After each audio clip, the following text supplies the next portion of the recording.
Sonic Movie Show is a weekly show that you can find on a variety of podcast services. Keep up with us by following our Twitter at Sonic Movie Show.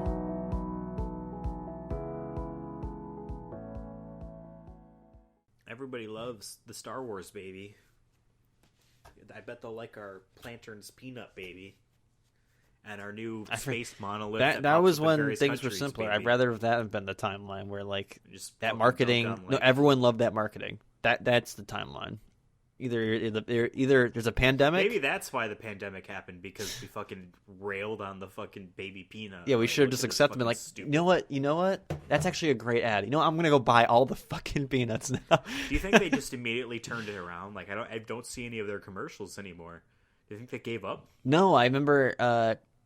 It was like in May where like that it grew up to like a teen, and like it was doing teen things, and I sent it to my one friend at work because he was so pissed. He was pissed because he was there at like the Super Bowl when that dropped. The baby peanut was at the Super Bowl. That ad. Yeah. And he's like, "What the fuck is this?" He was so pissed. And I'm like, dude, I have no idea. I'm like, they're trying to do the baby thing, man. That's all I can say. I don't know. I don't really have any. Someone got paid $100K somewhere down the line to be like, what if we killed him off? Copy the Mandalorian. We just kill off the peanut and he's reborn again. And now he's a teen and he's edgy. I don't fucking know. I mean, but now it's January 2021. Is this kid? He's all grown up Peanut now. Man again? Yeah, it's like a phoenix. You had the opportunity to like rebrand your entire company. He could have did swears. He could have drank. Yeah, like I thought maybe they were gonna go for like it's gonna be a man, just gonna be a dude, like a colonel. You know what I mean? Like, nope, he's back. He's cute, I guess. That makes me want to buy peanuts. I mean, again, it's very obvious. Hey, the Mandalorian, look, the baby Yoda. Let's just do the baby. Even peanut. Baby Sonic was out, like I think before right. that. So even you can even argue that they were third down the line. Not even. The baby Sonic was lame too. At least he was more of like a little kid Sonic. It was just like he was the Cyberpunk 2077 like version of the kid. You ever see that the kids are just regular people shrunk down? Yeah. They're a little odd looking. That's Baby Sonic. Can you kill the kids? I haven't tried it. Because I remember Skyrim wouldn't let you. You could attack a child. They don't take damage. I know there's a mod in Skyrim that lets you, yeah, but I'm sure there's mods in Skyrim to fuck the kids. God, you know what I mean? Like, putting mods aside, Bethesda never let you kill children, which is good. No, I haven't tried. I've not aimed a shotgun at a kid's temple yet and pulled the trigger. Do a quick save, do it, and then reload. Because what if my game the game crashes and it's unplayable? Like it just bricks my PlayStation. They're like, "How fucking dare you?" What do you do? You can't even get your refund then that way. Just like you can't refund this episode of the Sonic Movie Show because you're 4.5 minutes in. What's up, everybody? My name is Ethan. It's episode 65 of the Sonic Movie Show, first one of January 2021. And also, coincidentally, I don't know if you know, it's also the first of the year. Oh, wow. 2021 as well, yeah. Huh. My name is Ethan. With me, as always, is the baby peanut, is Devin. I wish I was a baby peanut. It made me feel a little bit younger. Every time there's a new year that goes by, I'm just like, fuck me, dude. Because our birthdays are in February. So me, like, when I hear the New Year's around the corner, I'm like, fuck, my birthday's around the corner. That means I'm 1 year older, 1 year closer to death. Maybe that's what they should have did. You had the baby peanut automatically have like millennial "I'm adulting now" problems. Or he complains about climate change, and like then they can tell about how green they are. You'd be like, "You can tell I'm getting older because my back hurts now." The quote is, "Blue alien hedgehogs don't count as people." Wow. Maddie said that in the movie, I guess. Damn. And that's your theme. That's your theme for the year. In 1 month, that movie will be a year old. That's crazy. As soon as Valentine's Day rolls around, which I have off that day, we're going to record a 1 year anniversary episode. I haven't seen the movie since 2 days later on my birthday. We honestly could get 16th. that. We could finally get that Steelbook. Yeah, 1 year anniversary re-review. Yeah, that's. And we watched like the bloopers or whatever. the behind the scenes, or with commentary. Oh, I bet there is stuff on with there, commentary. yeah. I actually watched, 'cause I watch Krampus every Christmas Eve, and this year I finally watched the commentary version. I've never done that before, like watch the commentary version of a movie. It's good stuff. I don't watch Lord of the Rings too often, so whenever I do, I mean, they're long. Lord of the Rings. They're very long. Well, yeah, but like I've always wanted to watch it with the Peter Jackson commentary, you know. And you see us, we're King Kong. Oh shit, wrong movie. You just confused the entire time. I would actually love to watch a movie commentary that has nothing to that the person talking it didn't work on it at all. Some completely. We different. could do that. I mean, yeah, we could. I mean, we've already done that. We did that with Sonic Christmas Blast. Yeah, technically, we had no idea. We weren't involved in the making of that movie. There are plenty of movies, and yes, eventually we're gonna re-review the fucking Sonic movie again. Alternate universe, maybe 2020 would have worked out better if we did my idea of every single fucking week. We went back to the theaters and watched the movie and did another episode on it. But other movies are coming out this year, as well as other things to watch. Who gives a fuck? Stuff's going on. It's a new year. The pandemic's new over. Positive attitude. Yep, you can go back to just apologizing for the fucking corporations that own you, ass, and nothing's gonna change. Or your grandma might die because of COVID. I like how last episode we were also just so disgruntled, and now we're still. Maybe we gotta stop recording at 10:30 p.m. when I'm fucking laboriously exhausted. Well, the show must go on. The kids need to be entertained. The Zoomers, this is all they have going for them right now is podcasts. Until they die. Because that is, I've heard this from a couple different people, actually. A Zoomer in early millennial, his life is just recommending podcasts to one another until you die. I mean, it's true. You know how there's like a group of crows is a murder, a group of owls is parliament, a group of white dudes is a podcast. It's true. I mean, we have a blue hedgehog who's involved, so it's not. I'm Sonic. Yeah, he's always in the back. Hey, we both have cats though. Yeah. It's still fucking dorky ass white dude shit. I like anime and video games too. Well, Cyberpunk. Speaking of anime and video games, do you want to maybe just share, what movies or shows you're looking forward to in 2021? Assuming everything goes as planned, we're just going to assume everything that's supposed to come out this year is going to come out on time and in theaters, hopefully. So then, if we're going by this route, that means that I would be going to the theater to see these movies? Yeah. So then, are we saying that, like, most people can get vaccines by the end of March? I don't know, what's your timetable for this? Because that seems too all of a sudden, turnaround. by the time this recording happens, we're all immune. I don't know. Just let's pretend everything is great. And all right, the movie theaters are open. AMC announces tomorrow they have some sort of system that when you walk into the theater, it just destroys COVID instantly. It's crazy. Jesus. Yeah. Right. So in this dystopian world you've set off, after I leave my house and I kiss my Ring doorbell goodbye, I'll pay the $30 to take the Amazon boot off my wheel so I can drive my car. No, but actually I think Amazon owns Ring, so it's twice as much.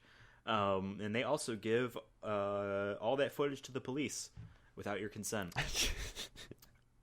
5 movies that I'm looking forward to in 2021. Yep.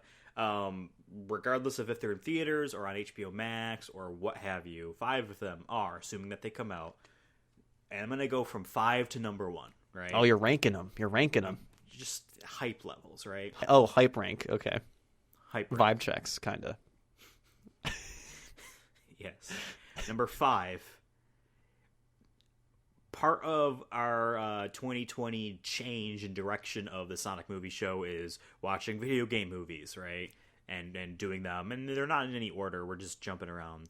I am actually very interested to watch the Mortal Kombat movie, for which we have 0 trailers for, 0 casting for, and any we do have casting. We do have casting. I'm pretending we don't have any. Okay. We don't know anything about this fucking movie, and it comes out in April? Yeah, on HBO Max and in theaters. It comes out in... I think April. I'm pretty sure it's April. Yeah, April 16th. There you go. 2 months after my birthday. Hell yeah. All right. I am actually interested because this movie could be absolutely terrible, or actually might be... They don't even need it. It doesn't even need to be good for me. Once again, if they just follow the same recipe as the one we watched, have a killer sound, like just killer theme with just stupid stunts and like bad dialogue, because that is half of Mortal Kombat, like I'm all for it. And like a lot of fan service, whatever, sure. Like as long as Sub-Zero and Scorpion fight to the death at some point, Liu Kang does his bicycle kick, like as long as those things happen, I'll probably be like, okay, I had fun. You know, quick side note before we go back to my 5 list here. Speaking about other movies that you love, but they're also terrible, I saw a meme, and this is lame to talk about a meme on fucking podcast, but it was, it's like Star Wars fans, and it was someone saying like, this Star Wars movie's terrible, and it's just the response of the crying person is the link thing. The one at the bottom says Godzilla fans, movies are bad, and the other person says yes. I saw that. I'm like, yes, most of them are bad. We just accept it, but it's okay. I am excited for this because this will be the first new video game movie that will be available for us to fucking watch for this show. Because Monster Hunter, as you heard last week, is not digital yet. As of the time of this recording, we got an hour and a half left before my prediction of it being available on digital January 1st becomes not true. It'd be hilarious as like as soon as we end this, like the ball drops and like all our phones blow up somehow. Like AMC's like, go, guess what? It's on digital too. The ball explodes into the fucking dinosaur, the Rathalos. Mila Jokovic just pops out on her motorcycle from Resident Evil 2. Exactly. So I'm excited to watch this for that reason, actually have like a big thing. The other movie, the second one, so fourth on my list, fourth from the bottom. Not second hype. Fourth hypest. Exactly. You know, we do a podcast series called The Chronicles of Diesel. Uh-huh. And in it we talk about a very charismatic and convincing young actor named Vin Diesel, right? Yeah, I think I've heard of him. His counterpart in this world is named Dwayne "The Rock" Johnson, and he has a fucking Disney movie called Jungle Cruise based off the fucking ride I rode in Disney World. That comes out on July 30th, and that was supposed to come out in July of last year, I think. It was in the summer. It looks like Jumanji again, but for that movie. Who fucking cares, right? Exactly. I mean, they did Pirates of the Caribbean movies based off of a ride that they had. This is, I think, supposed to be that kind of idea. Maybe it's not like an epic fantasy. It might just be a Jumanji one-off, but it's The Rock. It's The Rock. That's all you have to say. I think it's The Rock and Emily Blunt. Yeah. And they're in the Amazon. Like on a boat. Cool. There's probably crocodiles. It's going to be crazy. Exactly. Number three. Black Widow. I would like to see a Marvel movie again. Whatever. What are those? I never heard of them. Yeah. Sorry, I've been in a coma since 2008. Just woke up. And I'm interested. Is it going to end up being on Disney Plus, or are they just going to force it into theaters? I think it's gonna. I mean, unless they delay it again, but I don't know. They have a lot of stuff for this year. They have the Eternals and what's the other one? Shang-Chi. Yeah. That's not even including their Disney Plus TV shows, which is one of them was on my list. Yeah, but that's May 7th, I believe. My second most anticipated film, No Time to Die. This was supposed to come out last April. It's coming out this April, on April 2nd. Just want to see the end of this James Bond universe so they can start it over and actually maybe take it more seriously. Remember, like the Daniel Craig James Bond world was supposed to reboot it back from its beginning. Casino Royale was the first book. So the idea of doing a movie on the first book was kind of like starting fresh, but they fucked it up along the way. And then you obviously know what my number one is going to be. Morbius. For this year. It's obviously going to be The Little Things or Wrong Turn or The White Tie. No, it's F9. Not Morbius. Fast and Furious 9. They fucking ruined my entire 2020 by delaying that movie for a full year. We all said, what the fuck are you doing? Like, Black Widow is keeping its date. Like, James Bond is jumping in November. You're jumping a full fucking year. Yeah, what if it was Vin? What if we find out later on, like, Vin was like, yo, my Bloodshot film just tanked. pull F9. Pull F9 now. I am not losing money. Mean, it's the smartest. It was the smartest decision that any of them made. Was like, no, you do it a full fucking year. Just wait. We could just wait it out. The hype will always be there. Movie. Exactly. 2 actors came back. That's more people we have to pay now. You know what I mean? Diesel heads. Anna Brewster. Diesel heads will come no matter what. The race wars will always happen again. So, those are my top 5 most anticipated movies for this year. A very boring list. I have no exciting random things coming out of the blue because, to be quite honest, I don't really remember what most of the movies were coming out this year. I know Candyman looked cool. Jackass 4, the Resident Evil movies, apparently September. So, like, that's also cool. Dune, all this stuff. But, like, the movies that I think are probably guaranteed to still come out this year are those 5 that I mentioned. Well, I mean, I know, like, Dune and a couple of other ones there are going to be on HBO Max. Like, unless like I said, the vaccine, all of a sudden, just tomorrow, everyone's cured, and, like, they're like, okay. But even then, I feel like there's something in the contract where they're like, nope, it's going to be on HBO Max, regardless if there's a pandemic or not. Yeah. So, that's the end of our episode, because my opinion is the only one that matters. No, Devin, no TV shows? No TV shows? Not really. I mean, yeah, like, I guess the Marvel stuff, the Star Wars stuff, but I didn't even watch second season of Mandalorian yet. So, like, I don't know. I also found out that I'm still actually paying for Disney Plus, so I guess I can just log in and watch it. I thought I wasn't paying for it, but I guess I am. You better go get on that. Well, I have more, I guess, TV shows and movies, just because I'm assuming, besides the ones on HBO Max, I probably won't be going to the theater next year. I'm just gonna. That's like, I'm selling myself, or I'm selling the world low. That, like, oh, there's just gonna be no movie theaters next year or this year. It's gonna be another full year where, or maybe they'll be open, but no one's gonna go because of the pandemic. Ain't gonna be done. And I'm not gonna go to risk my life to go see Antlers, or whatnot. So, but I will say, at least for TV shows, there's one. We're going back to Godzilla. There's one anime coming out on Netflix called Godzilla Singular Point, I guess. It's made by this anime studio that I don't know much about, but from what people have said is a good studio. They make some good shit. What is it? I forgot the name. Animated by Bones and Orange. They've made Full Metal Alchemist. Okay. My Hero Academia. Oh, Academia. Okay, yeah. Soul Eater. That was that. My Hero Academia was a show I gave a season and a fucking half of a chance to grab me, and it didn't. But I mean, the animation is decent enough. Like, yeah, I mean, like, the animated wise, like, I don't know. I mean, there was another Godzilla anime movie series thing that came out 2 years ago, and that was all right. I thought it was interesting. It's definitely. Toho's been doing a lot of weird stuff. About Shin Godzilla? What? You talking about Shin Godzilla? No. It was it was just called Godzilla. It had, like, subtitles, but it was just like what if Godzilla ended the worlds and, like, humans all lived in space and had to reclaim Earth? Like, that was the whole concept. It was definitely something different that they haven't done before.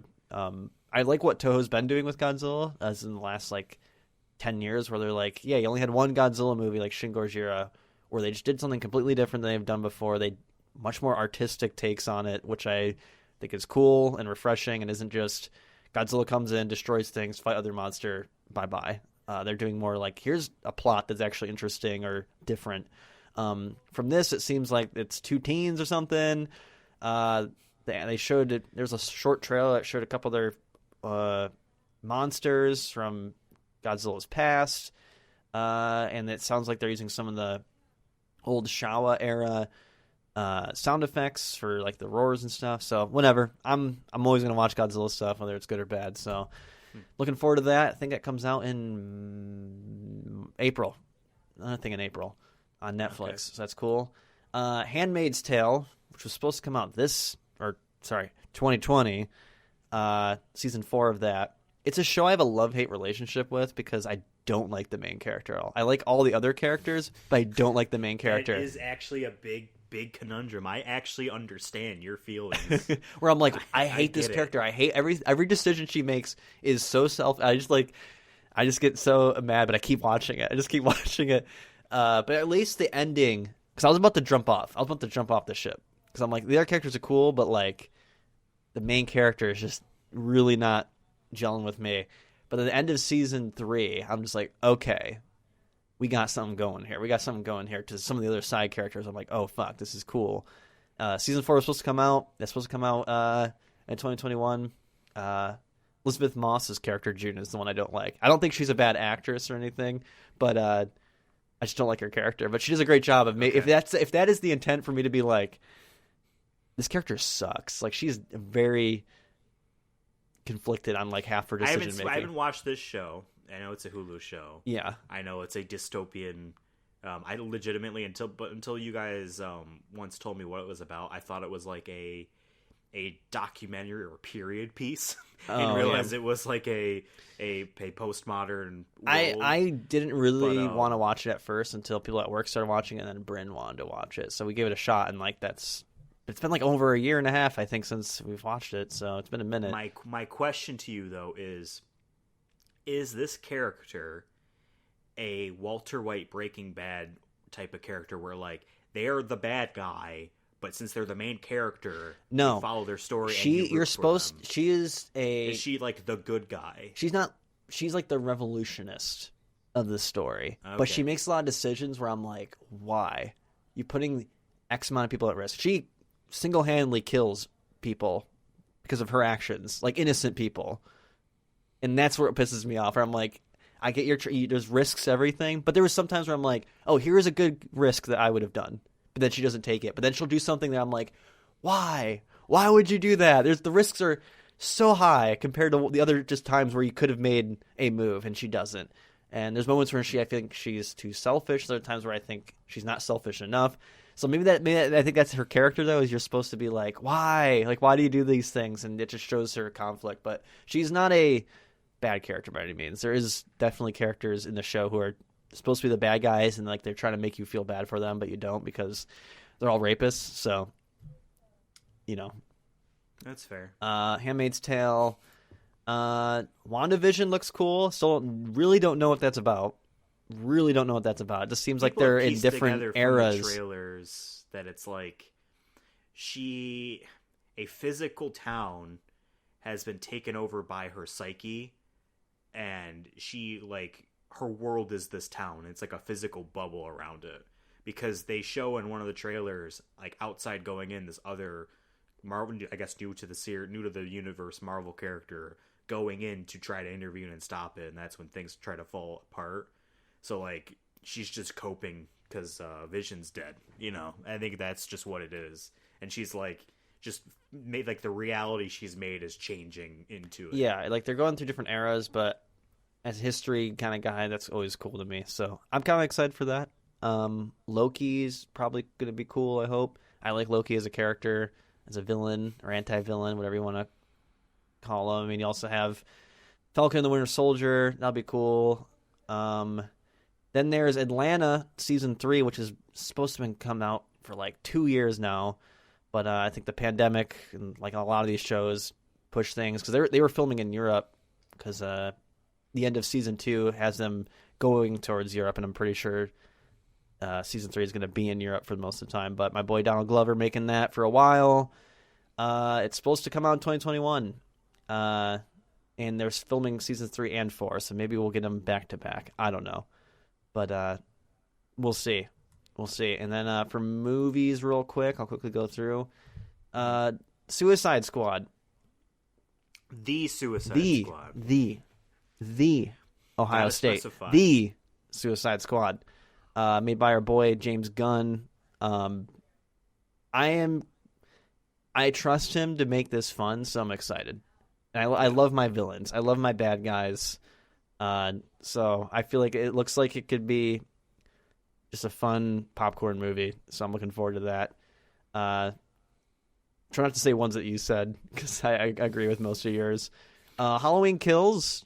I'm interested in because I saw Halloween, the remake or whatever. I guess it technically was a sequel. That? It was 2 Octobers ago when it came out. I think it was 20.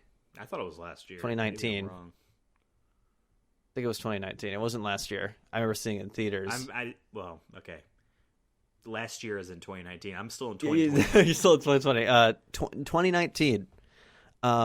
Saw that, and it actually was really good. Like, I think they did a good job of making what the original Halloween was supposed to be, but more modern. So I'm excited to see where they take it. But I'm always worried because Halloween's been done so many times that it's like, I don't know. We'll see. What was the other one? There's one more I wanted to talk about. Uncharted. Oh, yeah. Let's talk about that. We've done a couple episodes about it, but that's another video game movie we're getting next year, hopefully. Mm-hmm. I trust Tom Holland. I don't know how much I trust the millions of writers that have been Tom Holland. Have been in it, but Tom Holland, I'm hoping at least he can at least maybe carry the film to be at least passable, palatable. So we'll see. And then the Eternals. Out of all the Marvel ones coming out, I'm actually intrigued by the Eternals the most. Interesting. I don't know why, but I think it's just because I really liked what's it called, Guardians of the Galaxy, and I feel like it could easily be that kind of vibe. And Disney has, as much as we hate corporations on this show, Disney I feel like we know has got the recipe for what makes a good superhero movie. So I feel like if they can do it with Guardians of the Galaxy, why not the Eternals? So I don't know anything about them. I have no clue. Me neither. And you're not really supposed to. That's kind of the point. There's just very small part in the comics. I have a feeling based off the actors that are in it, like Angelina Jolie, a couple other names that not popping off the top of my head. I have a feeling it's going to end up being more of a Game of Thronesy type of movie as opposed to a Guardians of the Galaxy. But that's just my uneducated guess. Was that your last one? I think that...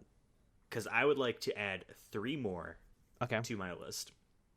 That earlier, this is a peek behind the wizard's curtain as to how my brain works. Devin, when I said I had 5 movies, I did not actually make up that list yet.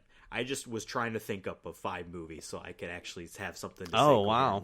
So, because I'm not paying attention. 3 movies that I need to add to that list, and I'll swap one of them out.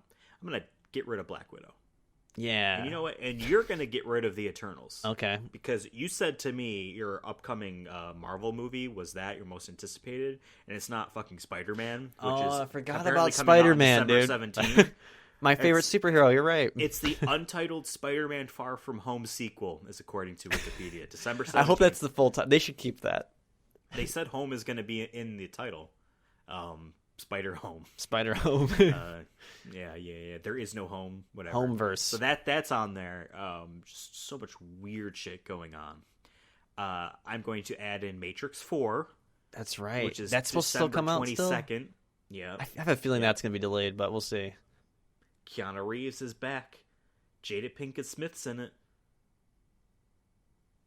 Other names, Neil Patrick Harris is in it. Oh, okay. Maybe he's one of the agents. I know what's his name's not going to be in it. Yeah, Agent Smith. I mean, I guess that's fair because he's dead. I'm assuming in this. I still heard there's one fan theory that was like, what if it's like the Matrix was within the Matrix? So it's like that. But then, I saw responses that'd be like, that would be so defeatist and destroying what the messaging and the point of those movies were.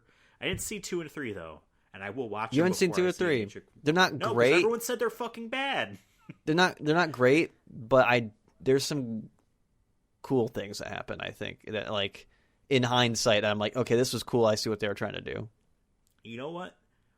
So I just listed off a couple actors in this movie, and I said Jada Pinkett Smith because she was in that show Gotham, the Batman show, the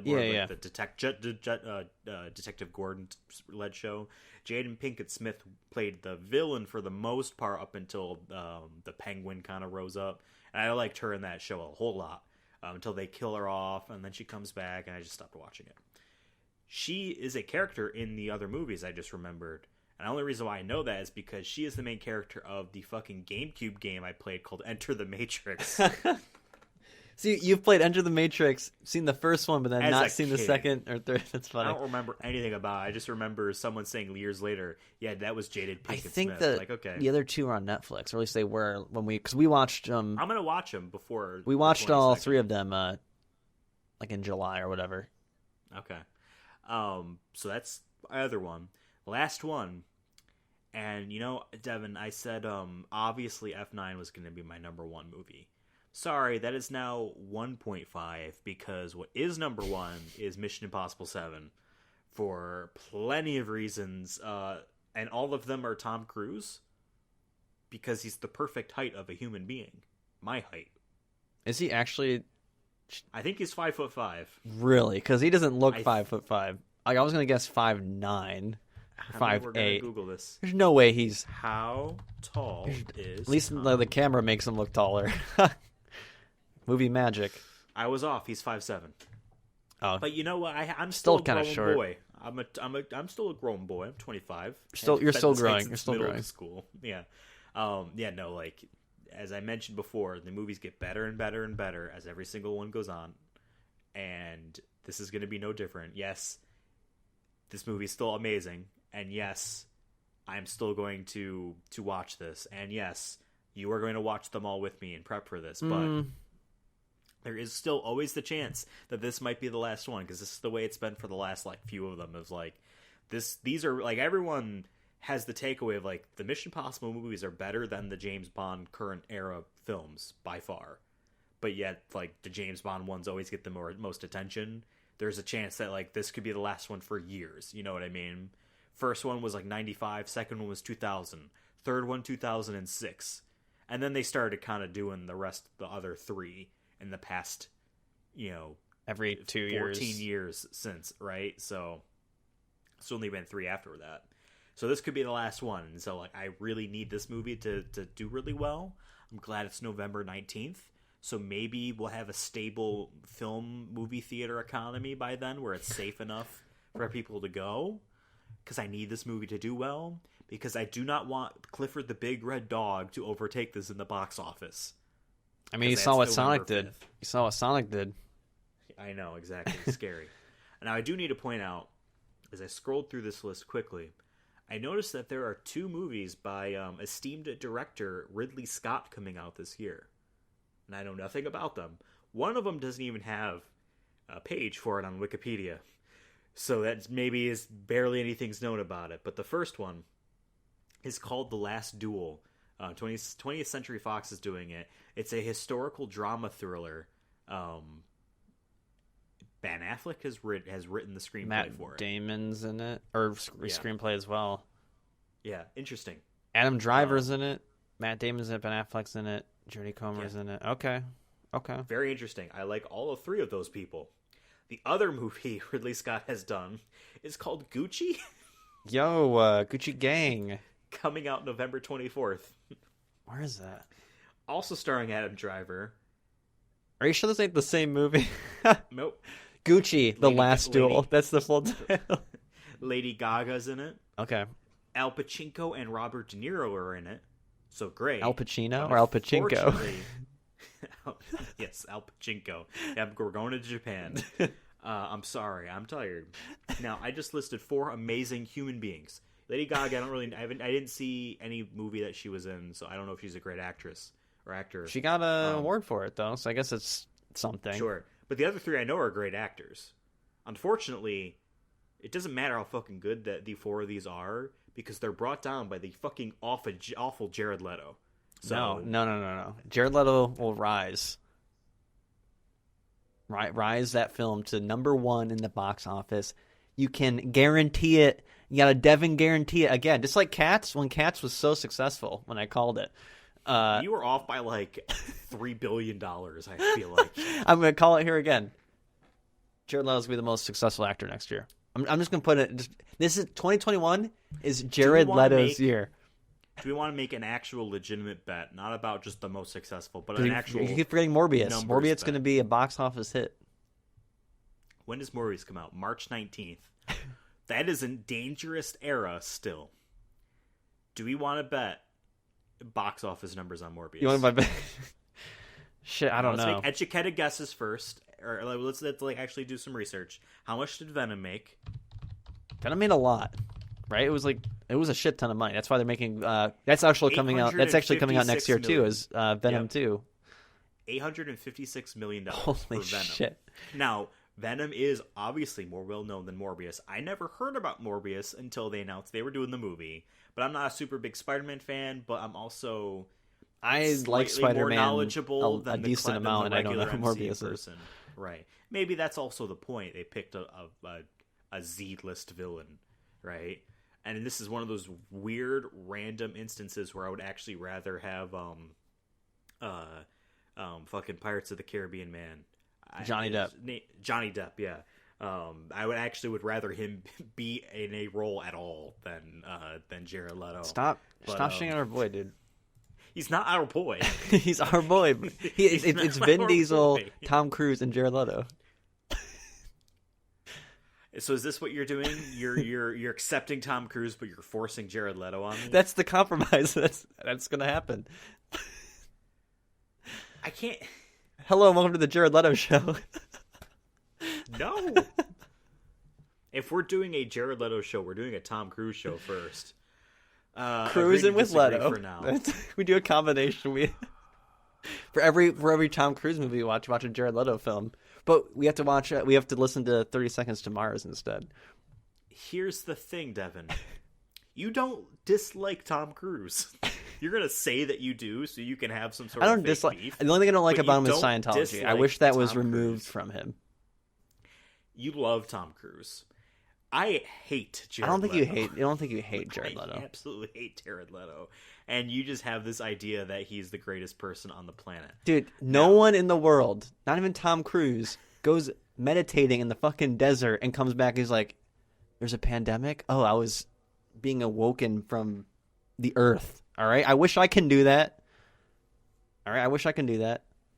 Can we put this aside for right now? Because I do want to make bets on Morbius. Okay. The same day Morbius comes out, which is March 19th, another movie called The Unbearable Weight of Massive Talent, which sounds pretentious. Guess who is? Don't look. I don't think that's a movie. That is a movie. Are you sure? Yep. You're not making a joke. I'm not making a joke. Guess who is the lead actor in this film? The Unbearable Weight of Massive Talent. It's someone we know, obviously, because that's why I'm bringing this up. Is it like would it fit? Would it fit like the tone of this film? Put my arms up. I don't know. Depends. You tell me. Massive Talent. The Unbearable Weight. I don't know. It could be anybody, man. I feel like I've never even heard of this film. This feels like a joke. Don't look it up. I'm not looking it up. I don't know. Who's give me three names. Just give me three names. Fuck. I'm and all the ones I'm thinking of are definitely not it. Fuck. Who? And I'll even give you a hint. It's a man. Not Harrison Ford. Give me three names. Oh, what's his name? There's one guy I'm thinking of. He got COVID this year or last year. Polar Express. Tom Hanks. Nope. Not Johnny. Think less successful. Less successful. Shia LaBeouf. Nope. Think more liked. He was liked until recently. DeFranco? No. The answer, my friend, is Nicolas Cage. Fuck yes. Co-starring alongside Pedro Pascal. Oh, shit. By the way, I want to give a special shout out to Pedro Pascal. I think he gets my Actor of the Year award just because of Mandalorian and then his crazy character in Wonder Woman. He was the only one reason I was entertained in that film. Was Oh, you watched it? Yeah. We'll talk about it when we do what we've been watching. But okay. Shit, so Pedro Pascal is on the up. Like his stock been going up. That's gonna be tough. And then you have Nick Cage, the meme legend, coming in there as well. Damn, that's a good matchup right there. Nicholas Kim Capola, known professionally as Nicolas Cage. How fucking bad. So Morbius is gonna get. So okay, to bring it back, Venom box office made $856.1 million worldwide. I don't think it's... Oh, you're saying worldwide? Yeah, that's the total box office. I'm going to say 300 million. You're thinking 300 million. Worldwide. Now, if we could remove COVID from this equation, that's what I'm saying. I think it would be higher. That's what I'm saying. But with COVID, I'm saying at least 500. I bet you it's going to be on like a HBO Max or something. It's going to be on Hulu or something, same day or within like a couple of weeks, and we really won't know the numbers then. Box office. Oh man. I don't even think that might be too high, to be honest with you, for a pandemic. I will give you a safety net here because we didn't say this beforehand. If this movie gets delayed, the bet goes away. Okay. Because it's not fair. Okay. If this gets delayed till December, it's not fair for you to keep that. Because it's obviously going to be a lot, If it stays at March 19th and it does come out in theaters, regardless of if it also goes to digital platforms or not. We were just talking about box office in the theaters, right? Yeah. You made that off of that, or are you saying money? Then let's say 250. Then let's say 250. I'll lower it by. Okay. Because we could obviously just not be given numbers. That's what I'm worried about. So we just won't get any numbers. Right. So just box office alone, you're thinking 250 worldwide. $250 million worldwide. Well, obviously, yeah. I'm not talking domestic. Ooh. I have a feeling this is going to be the year of Jared Leto rising. Yes. Fuck off. Of forced optimism at the expense of safety. And what I mean by that is people will say, no, it is 2021. It's better now. We're going. I think that's what regardless. Especially when Joe Biden on the 20th gets sworn in, even if he goes out there and be like, everyone needs to get the vaccine, just from how he's handled everything so far. Yeah, 100%. I think it's like, well, Trump is gone. The pandemic's done. All of our bullshit's over with, guys. Yeah, for the people who would go to movies the Without most, going who would spend money and risk their lives, then yes. It's not going to get much better, at least in my opinion, and I would love to be proven wrong. So I think, again, forced optimism of like denial, essentially. Denial that it's actually not better. At least not significantly better. I think Morbius... You say 250. Yeah. I don't know, because I'm kind of like agreeing with you, but like at the same time we could be completely wrong. It could be like 500. If it makes 500 million, I would lose my mind. I'm half joking with the Jared Leto hype train, but that'd be hilarious. Like that would be bonkers. And obviously it's whoever's closest. Sure, yeah. Will win. The Jared Leto trophy.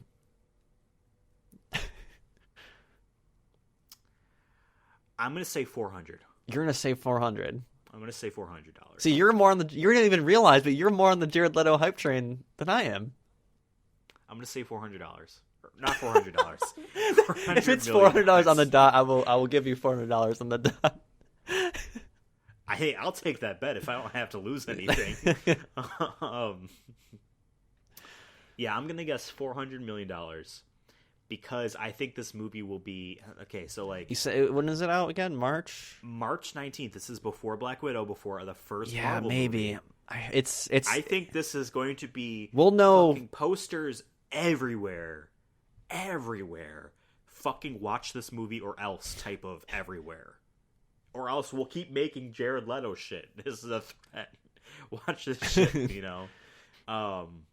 That's my guess. $400 million. Now we need to actually put stakes to this bet.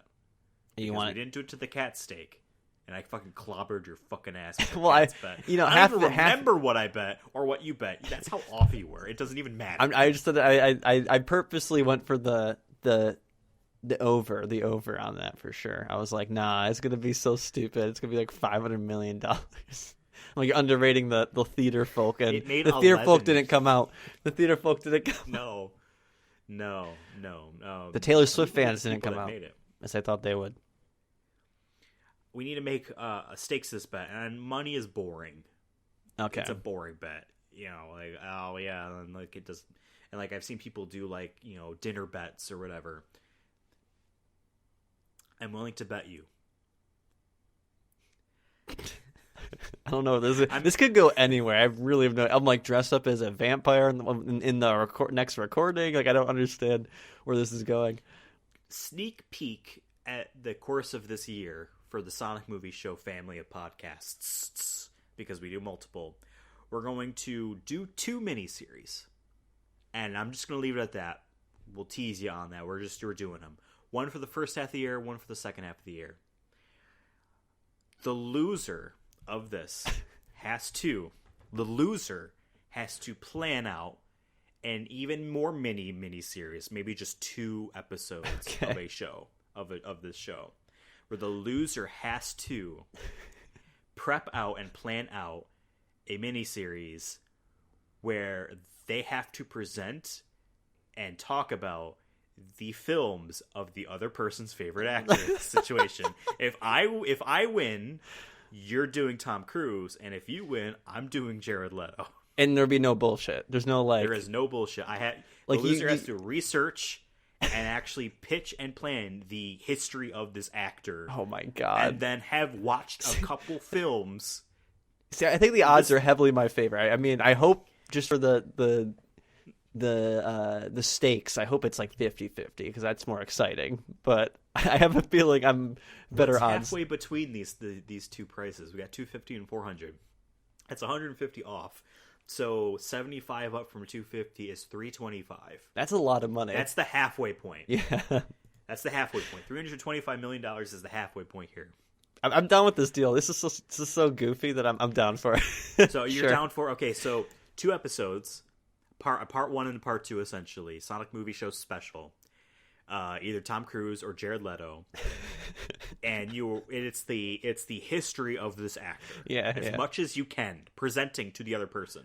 Not like the other person isn't gonna have to watch the movies. Oh, it's the other person is going to have to do. This is punishment, not work for the winner. This is punishment. Okay. Now when is the cutoff though? Like when the worldwide? Because that's technically could be like 2 months.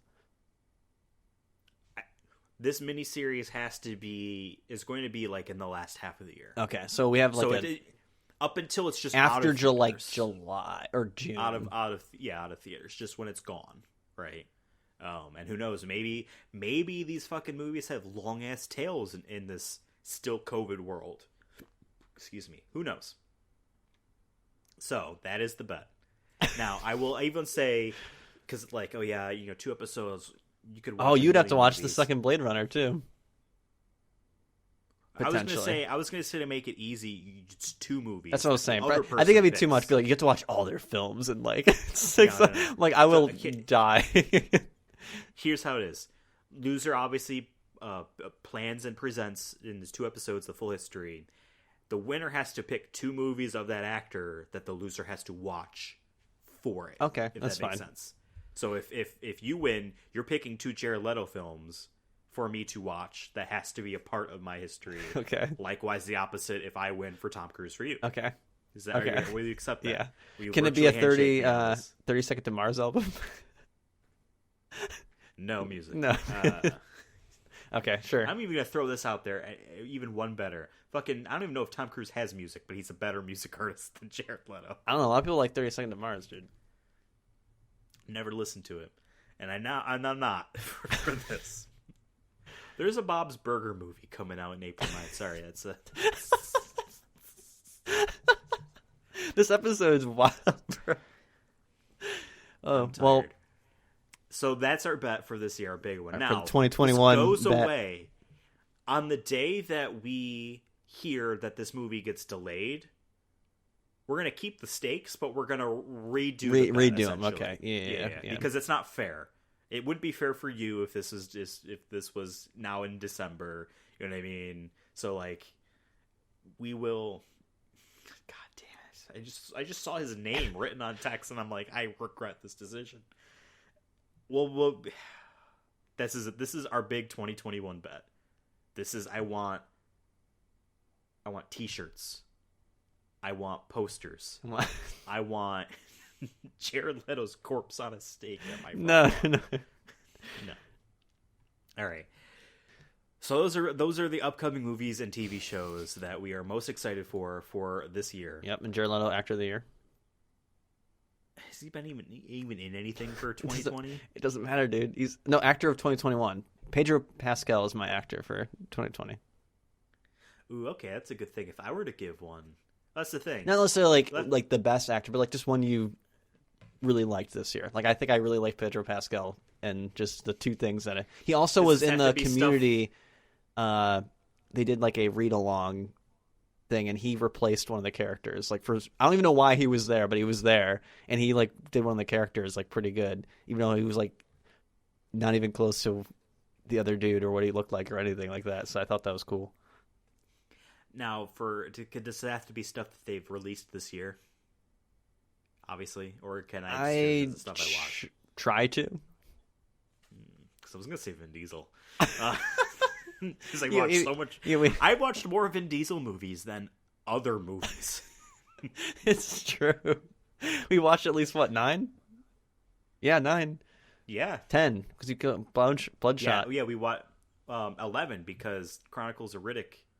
No, and then some of our episodes are double parters. God damn it. So, over a dozen. We've given Vin Diesel a lot of money this year. And more to come. Don't worry, Vin. I purchased all of his video games except Crossroads, which I need to still get because I'm waiting for the magical $20 thing. My actor of the year, oh Jesus, because that's the thing. We're going to talk about the all the stuff we watched for 2020 and what sticks out to us the most.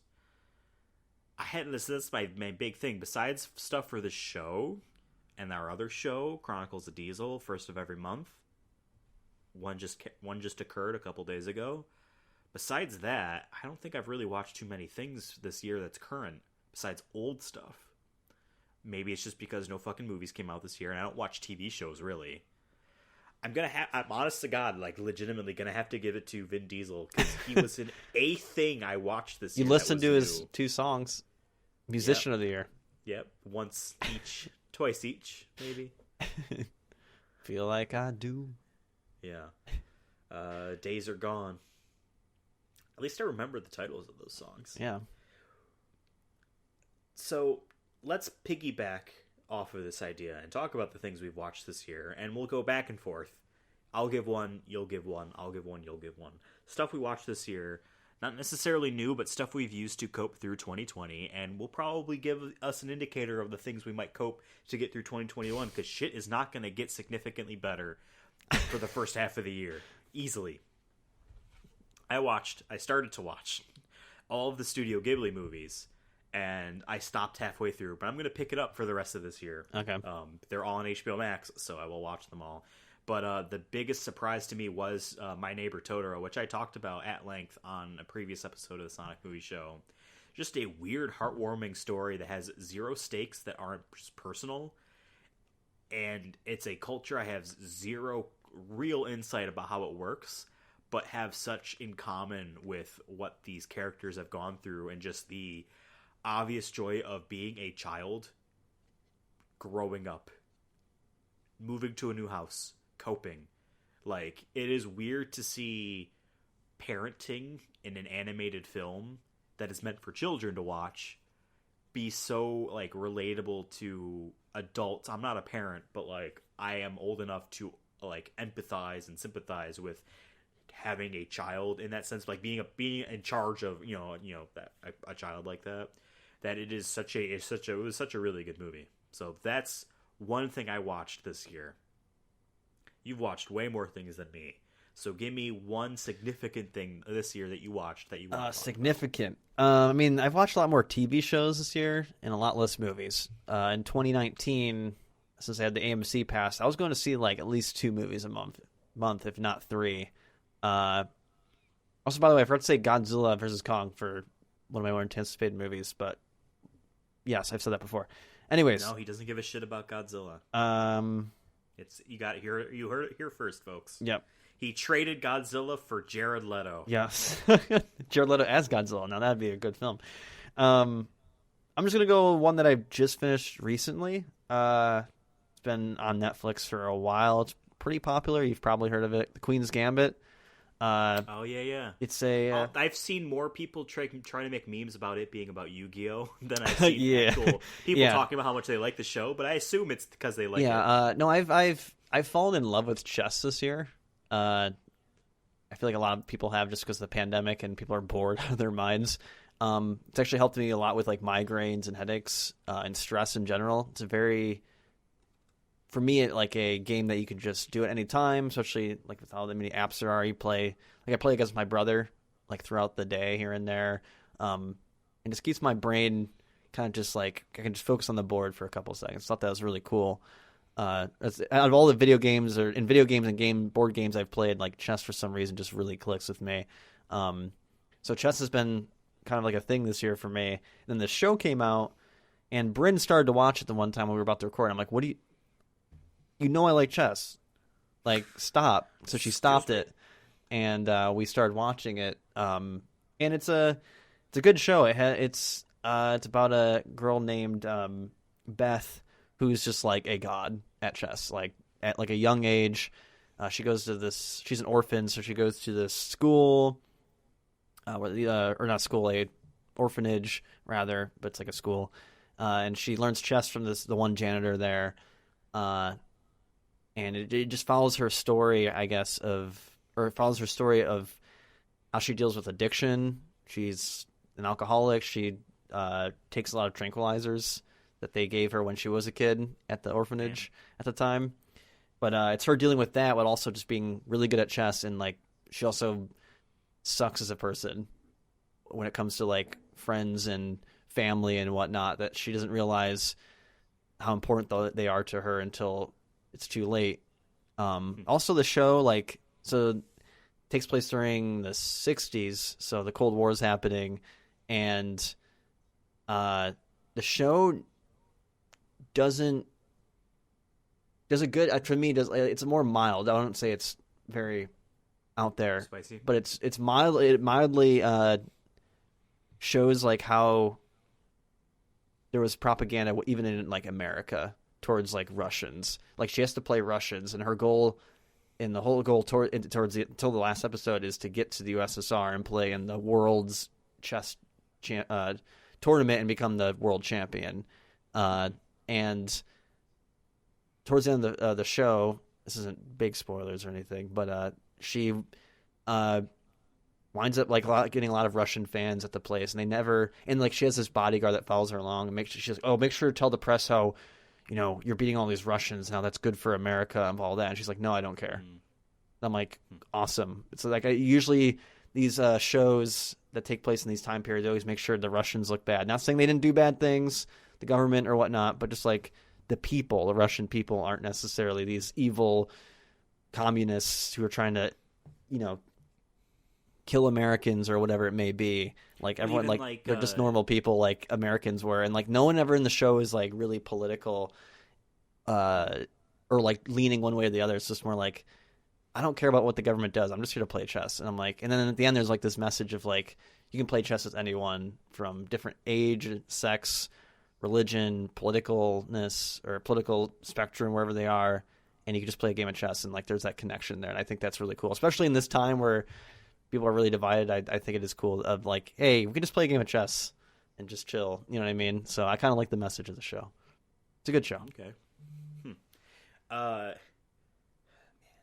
Again, so that actually is a show that I'm interested in seeing, but like I've spent this COVID era. Now I still physically go to a different place that isn't my house for work, so I don't necessarily have like the Stockholm syndrome COVID experience that people have been having. But I do have, I guess, like cope, like I still have the experience, right? So like I'm not necessarily going anywhere. I haven't gone to a movie theater. I haven't really hang out with my friends in physical form, right? It's just work and then home, right? So it's close. And while a lot of people have been like watching TV shows and watching movies and binging stuff, I mostly been just doing video game stuff even more than ever. So, you know, not talking about any of those. Besides stuff for this podcast, I haven't watched a whole bunch of stuff. But I will point out that I watched the Lord of the Rings extended editions again. I might try to do this once a year where I watch them again, because I think it's a very fun thing. And having those 4K Blu-rays come out recently, hopefully I can get them for less than $120, because that was a steelbook thing. Maybe it'll just do a regular Blu-ray. Yeah. There's so many like fantasy films. We watched a few really bad ones for the show, whether they be based off video games or starring Vin Diesel. And over the course of the last decade, there have been so many, classic-ish fantasy films with maybe a little twist here, like vampires as a twist, or like Morbius. Exactly, or like a really shitty actor like Jared Leto. No, I'm kidding. And it's always weird to see a quote-unquote non-successful fantasy film, and like you look at it and you're like, here are all the weird things about it that are just so boring. It's just, this is so basic, this is so boring. No wonder it didn't make a whole lot of money, just because they decided to put a named actor in here, and yeah, it kind of made some money. Here's The Rock. Oh, okay, Race to Witch Mountain, whatever, stuff like that, right? But then going back in time, you go ahead and you watch Lord of the Rings. It's like, here is basically all that shit. Everything that you would say about these other films, just basic, high fantasy. It's not necessarily funny. It's not necessarily like intimate and cut quickly directed humor like a Marvel movie, like stuff we're used to nowadays. It is still in that era of more a little bit, you let things set. You're supposed to just hope that the people found it funny, as opposed to like cut to a laugh track, or like having a very obvious reaction from another actor on screen that like, yes, this is a funny moment, or yes, this is a impactful thing, etc. The movies are made nowadays, like Marvel movies, are very directedly quick cut and like to the point. And I'm not saying that that's bad, but that's the way attention spans are. That's what I'm saying. I don't know if Lord of the Rings maybe would be as popular if it just, let's say like that never happened and it just came out today. I'm sure the Amazon Prime version is going to be a very MCU focused thing. And again, not saying that's bad.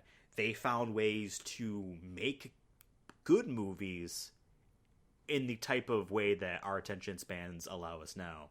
But going back and watching Lord of the Rings, remind about how like fucking amazing and beautiful and all this stuff is, and still have it be amazing, even in the context of like a 9/11 era world. You know what I mean? Remember when like they were like, oh, like the hand-wringing of like, oh, are they not gonna call the second one The Two Towers? Because that was like a 2002 film, right? Yeah. Crazy. And these are a series that like, I know people from work that have never seen Lord of the Rings that watched it this year and the year before, watched it 2020 and 2019, that are just like, have no interest in high fantasy, no interest in movies that aren't comedies starring like Joe Rogan, MCU movies because it's guaranteed to be fun, and like really fucked up shit, like fucked up Netflix things that are like based off real stories, right? Watch Lord of the Rings and it's like, holy shit, this is amazing. Like, yes, one of my friends did watch it while they were high the entire time. Yes, they did think that there were more than 3 movies. And so it was very confused and very sad and was like, yeah, no, that this is it, But that is something that I watched this year. I watched those 3, and I'm reminded of the fact that, like, yes, because I had this fear going in, and it's not really a fear, more of like a, hey, times are changing type of, like, hand-wringing is a phrase I like to bring up a lot. Hand-wringing of like, oh man, MCU is just like the future of movies. Like it all has to be like this in order to be successful. It all has to be like this in order to warrant funding in the first place. But that's not necessarily the case. So what is something else that you've watched this year? I was going to try to stick with 2020 stuff, but I did tweet about some of the things I watched. I even included Sonic in there. Like, not joking, because like I still think that what we did with following the Sonic movie was an experience. Like, it was an underdog story. Like, it truly was, and I still think it will be for at least the next 10 years. I don't think we'll never have a situation than what the Sonic was in. The trailer came out, it looked bad. It didn't deserve to be good. Yeah, and people wanted it to be bad, and it wasn't. It was good. and it did really well in the box office, and it's now the #1 video game movie. Like, what the fuck? Like, and like it makes me hopeful for Sonic in general. But whatever, we've talked about that before. But if you want to see more stuff I've watched, I posted on Twitter. But at CURSONA YouTube. Correct. On Twitter. But there's one random movie that we watched when we had the Chiller channel on Amazon for a month. Watched a movie called Blood Vessel. It came out in 2019, and it's this Australian film, low budget film. And Chiller has a lot of just like shit in it. I don't know if it's good shit, but a lot of it just doesn't look that great. Or I love horror movies, but I still have like a line where I'm like, I don't know, man, if I want to watch these very low budget films about a ghost. Talking about Shudder? Shudder. Sorry, I'm thinking of Chiller, the old. It's like Chiller. What is Shudder? Yeah. It's called Blood Vessel, and it's about these. It has like every person in World War II, like on a boat, besides like the Nazis. They're like on this lifeboat, and they've been out in the ocean for a while. And there's like a Australian soldier, there's an American soldier, there's a Russian soldier, there's an American nurse, I think, or a British nurse. I think that's all the people. And they're like they're in the ocean, they're stranded, and they hit this like they find this big Nazi ship, and they're like, well, this is our only hope, like I guess we have to take it. And like no one's there, no one's on the ship, and they start like learning about what's happening on the ship, and you come to find out there's like they have this old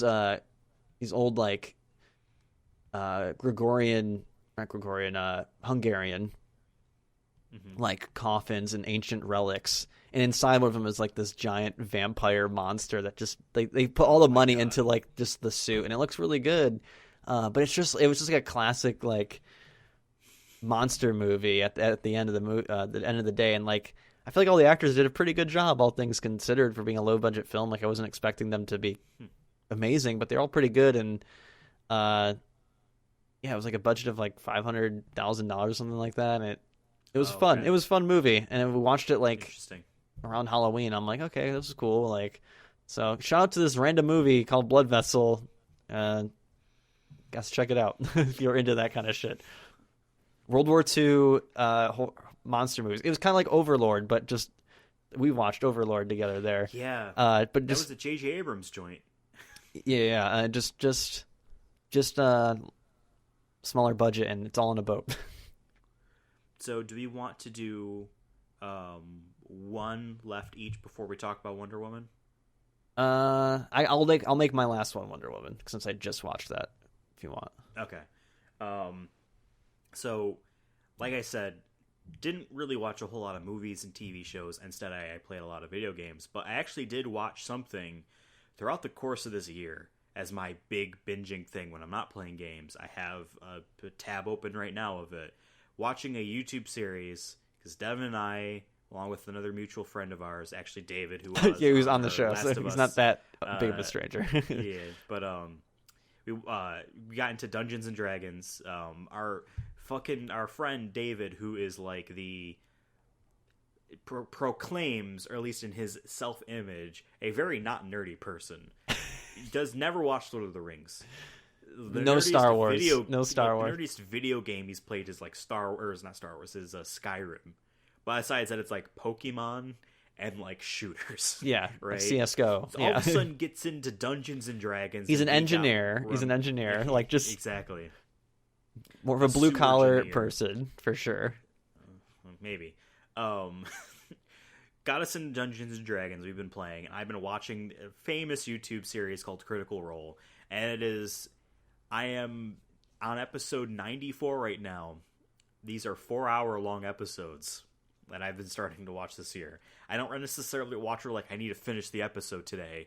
It's more of just like a constant stream of like, starting and stopping at random points, right? Very good. I don't think it counts as like a movie or a TV show, but it's just been the thing I've been watching this year, and it's such a weirdly different form of storytelling in that sense for me, because it's 7 people sitting around at a table, 8 people if you count the dungeon master, 8 people standing around a table making a story as they go along, and there is no visuals besides like when it's battle time, here's figures on a map.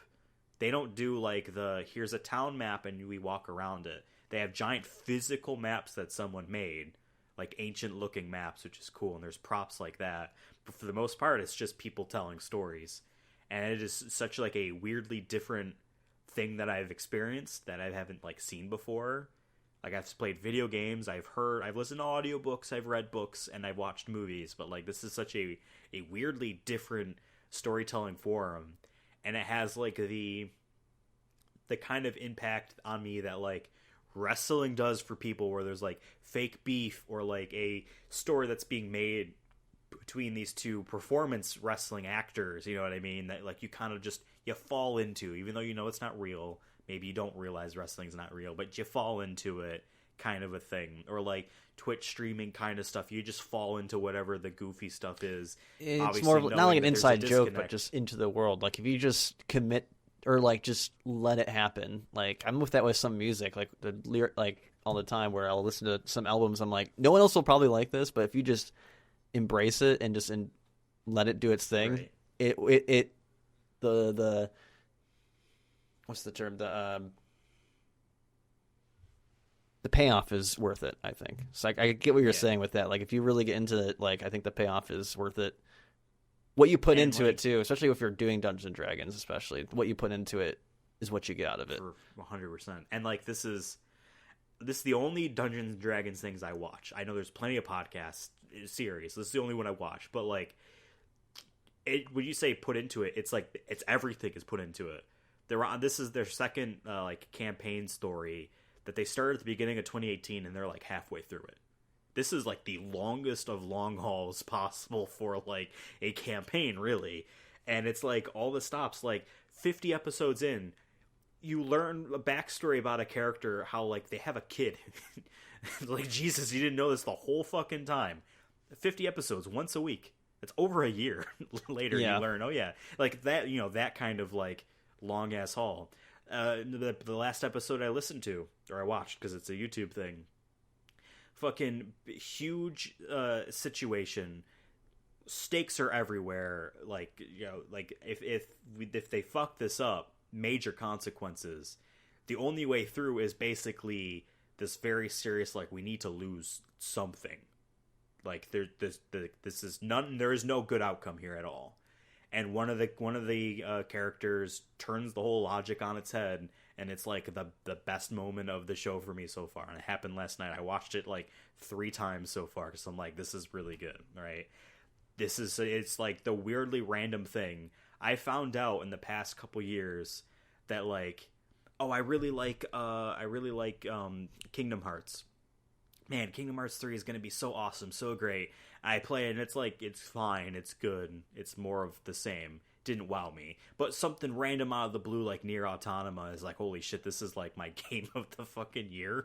You know what I mean? Like this random thing, like Demon Souls comes out of the blue. I've been learning that, like, just I have to keep finding the most random, unexpected things that I've never experienced, because they'll end up being my favorite thing. Now let's talk about something that wasn't necessarily our favorite thing. We'll do it quickly here since we're wrapping up. We're already a little over our normal time. Wonder Woman 84, or WW84, which makes me read it as World War 84. Or wrestling. Yeah, or wrestling. You've seen more DC movies. You've seen all the DC movies except for... Correct. You've seen them all. Seen them all. Okay. I've only seen... all of, like...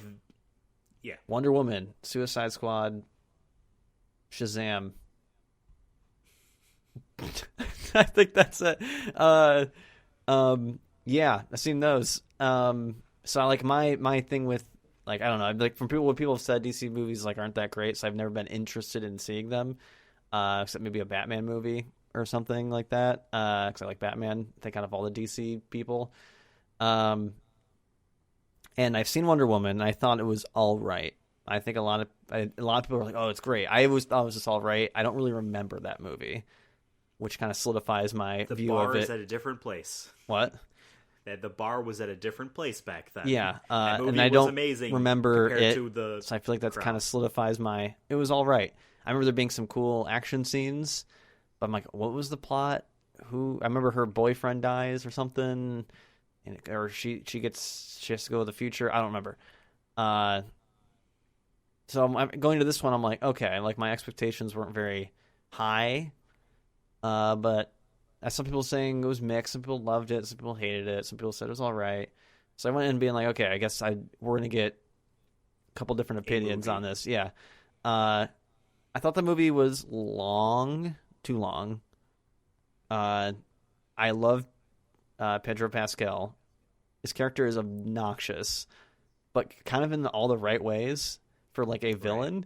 Like he was definitely more of a comic book villain. He believes in the good things like too much. Yeah, you know, he definitely was more of all the villains I've seen in all these superhero movies. Like he's one of those where it's just like it could be someone in our world, if that makes sense. Like it is like this dude who's just like he's like I just need something to make it big. Just need that one. Like I have all these investors. He never gets it. He just never gets it. Yeah, and then he finally gets this crazy power, and he just goes insane with it.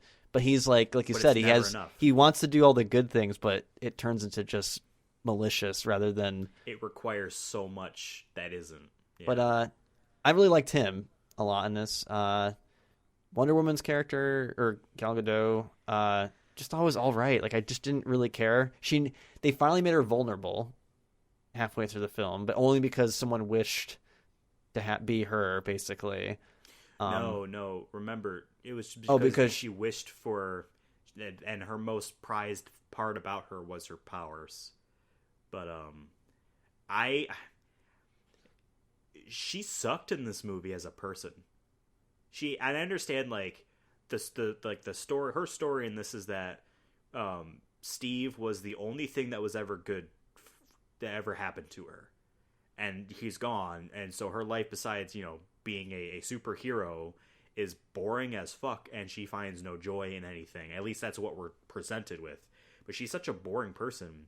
She makes a friend, in quotes, out of convenience and has zero interest in this other person. But she's supposed to be the most charismatic and empathetic and warm person in the DC universe. She's supposed to be like, everyone's like, oh, Superman is like, he's like, the person you look up to the most, the person that always says like seemingly the wisest things, are the most relatable. But like Wonder Woman is supposed to be the realist, if that makes sense. You know what I mean? The most you can relate to, the most that has something to say to you personally. Superman has wise words. She wasn't really relatable at all in this movie. I know exactly. In the beginning, it shows like this cool trial thing, or like Olympics or whatever it was. I'm like, this is cool, but then the whole message was like, to do. "Oh, we all know you're a god. Your time will come." And she's just complaining about it. I'm like, you're like 9. And then like later on in the movie, she complains about like how her like I'm supposed to relate that she lost her husband or her boyfriend, whatever, like how many 40 years ago. And he even tells her at one point, like, you got to move on. Like, yeah. You're also like you're a god. Like, I get like she acts like there's like moments, I don't know how to explain it, but there's like moments where like I feel like like the writing maybe could have been better here, where it was just I'm supposed to feel bad for her, but I don't, because I'm like, no, you really have it all, and you don't get hurt rarely. You could have it all without actually being a jerk, Yeah, and then she just, for the most part, isn't relatable, I guess, in any way. It seemed like she. I liked the one lady there, the Cats lady. I liked her more. Wig. Yeah, I liked her more because she was a character. She had things to aspire to that wasn't something that she lost. Superman is my favorite superhero.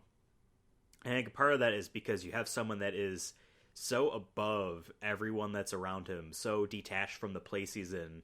It's a fish out of water, but any situation he is in, he can force everyone else to be the fish out of his water if he wanted. Yeah. But instead he searches for the tiny nooks and crannies of this planet, of its people, of all the cultures, and he relates to it. and it's not necessarily like a forced I don't understand. It's like, no, I do understand, right? He searches for his place in the world, and he searches for ways to help people that he is an orphan in this world. He's being adopted by this planet. And to me, I think the best way to sum up what you were saying about Wonder Woman in this movie is that she's not searched for anything. She's just like, well, I'm just here, and I guess I'll fight people in a mall, and you know what I mean. I'll sulk about my husband that's been dead for 40 years. It's like they got written into a corner by having the Wonder Woman movie start in modern day and happen. Like, again, this character is revealed in this universe in Batman v Superman as a person that no one's ever heard about because she kept it that way. There's a photograph of her from World War One. It wasn't World War II, it was World War One. So it's even earlier than 40 years difference. And like that's all everyone has ever even seen about her. And then like the Wonder Woman movie starts off with her writing like a letter to Bruce Wayne, Batman, or to, like, as if she was telling him about her life, because the ending of Batman v Superman is they're now a team to go help and find, whatever. And then we get the whole movie is a flashback essentially, and it ends essentially of like, oh, she can never. They've written to a corner where she can't be seen the superhero, right? Superman is the first superhero, essentially. Batman is secret up until Superman becomes a thing. And so this movie is hamstrung by the fact that she can't do anything super big. But at the same time, the entire world is completely fucked, and I don't know how it got fixed. It doesn't seem like it was magically erased. It just felt like it lucked out. There's trash everywhere. There's animal, you know what I mean? And like it wasn't just like physical. It wasn't remnants. just DC. Like it's the entire world. planet. Like no one would talk about that in Egypt, or I mean, not talk about, but like there'd be like so many ecological issues. There'd be so many geopolitical issues. Exactly. People were criticizing. There's a lot of people I saw criticizing the whole Egypt scene there, where they're like, "Oh, stereotypical stuff." Yeah, but like even just to think about it, like again, physical remnants. A complete wall was built, which destroyed the things that were on the wall, and then it was put back down, destroying anything that was next to the wall, right? That's just a simple one-off thing itself based off one wish. You know what I mean? Now there's, like, everyone on the fucking planet. And, like, I don't know, like, again, like, it wasn't magically reversed. It was as if it never happened at all. It was just, like, some of the changes if they renounced their wishes, which not everyone obviously would have realistically. Not to rail on this movie, but, like, this doesn't fit in. And I know Zack Snyder's trying to be like, oh, my Justice League cut is going to be be canon, and we're going to refix the canon, and it's, like, going forward. But, like, this movie is still supposed to be a part of the canon, in quotes.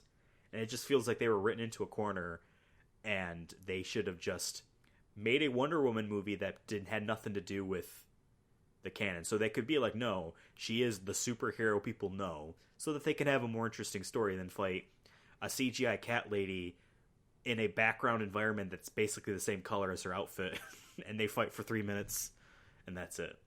Yeah.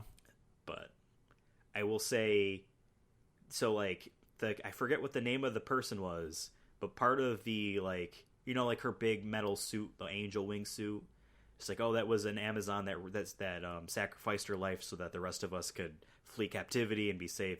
That's like a new addition to, like, the comics, that idea, within the past, like, I guess 10 years or so. It's not a thing that's been around forever. I don't know if you saw the post-credit scene of Wonder Woman 84.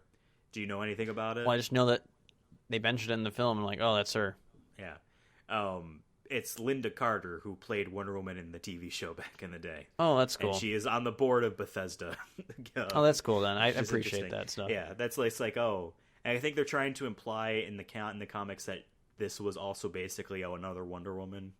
So, like, that's cool. Like, they brought her back for that. But, like, besides that, like, I texted you as soon as I finished watching the movie. I'm like, this was a good movie. The next day, I'm like, the more I think about it, the more I didn't like this movie. It wasn't very action intense. It was kind of boring. We don't have to get into the current political aspects about Gal Gadot and, in the Middle East and all this and that. But, like, I definitely got the sense that, like, someone, maybe the producer, or maybe it was Patty Jenkins herself, the director. I don't know who wrote it. Maybe it was also her. Have like, we need to really point out the fact that a way of not having Gal Gadot's potentially political disruptive image affect this movie. You know what I mean? Like, we have our villain going to oil, owned, controlled places, which means the Middle East, which means, you know what I mean? So of course we need to have Gal Gadot save some Arabic children and land on them and roll away. You know what I mean? Like, it feels forced. I don't even know if it was or not. I don't know. Chris Pine, however, amazing in this movie. Chris Pine he's not necessarily the Tom Cruise level, but he's Chris Pine level. He's one of the Chris's. Yeah. Exactly. He's Chris Pine, Chris Pratt, Hemsworth, Evans, Christopher Lee, rest in peace. I will say, though, my favorite scene of this movie, is when they kiss and like he disappears, and how they did it was like a really good shot of like she just turns the corner and we follow her and we don't even see him anymore. Because I'm like, oh, he's just gonna turn back into the whatever random dude he's in the body of, and it's gonna be an awkward situation, or there's gonna be a joke here or something. And it's like, no, it's like she doesn't see him change. That's not the memory of him that disappears. It's just, it's her choice, her actions. Yeah, no, I like that. It's different. And you hear his voice, like, I'll always love you. Also, I feel like that's how it would be probably in real life too. It's like, I just gotta go. I gotta make this decision and go. Exactly. Yeah, and there's that was a really good shot. No time to sit here and... Usually in superhero movies, my favorite shot or my favorite scene is an action scene. And like, my favorite scene here is, it's a romantic scene, or it's an emotional scene. So, 5 out of 10. Sonic Movie Show review. Yeah. All right, well, this has been the 65th episode of the Sonic Movie Show, a weekly podcast you can find on a variety of podcast places such as Spotify, the Audible app, Apple Podcasts, Google Podcasts, YouTube, Stitcher, blah, blah, blah, blah, blah. Deezer, I finally figured out how to block them on Gmail. But if you like Deezer, I'm sorry. Check out other podcasts, The Chronicles of Diesel. Once a month, every month, we go through Vin Diesel's everything that he's done. His filmography, his gamography, his discography, his everything. His discography. I was going to say his music. Musicography? Musicography. Yeah. His Spotifyography. Maybe Spotify will come up with a fake genre that's just about whatever Vin Diesel does. Call it Diesel. We do that. Dieselcore. Yeah. I'm sure Diesel is like one of those fake genres. Oh, yeah. I mean, genres are all fake. It's not like there's official genres or whatever. I like video games where we have genres like Souls-like. You know what I mean? It's like, what does that mean? Rogue-like, those games that are like another game. Listen to that show. It's amazing. We just did our 10th episode. We have enough content to get us through a few more years. So this is a show that's going on forever. We have a lot of fun doing it. Let us know what you thought about Wonder Woman 84 and all of the things that we mentioned today. Maybe some of the movies that are coming out this year are of interest to you. Maybe there's some that we didn't realize or recognize. Are you going to go see Gucci? Maybe I am too. Tell us if this fucking Morbius bet. I don't even know. Just tell us about this Morbius bet. Who do you think is going to win? Just say that. Just who do you think is going to win? Tweet at us on Twitter at Sonic Movie Show. Let me know if I'm going to win on Twitter at Ethan Absolutely. Make sure you spell absolutely right, because I don't. And tweet at Devin that he's going to lose, just like he lost to the Cats one, at CURSONA. We will kick it off next week with another episode of the Sonic Movie Show, where we might be talking about some movies or some Sonic stuff. Oh boy. Or even Sonic movies. Oh boy, I can't wait. We're going to get our vaccine in December. See you then.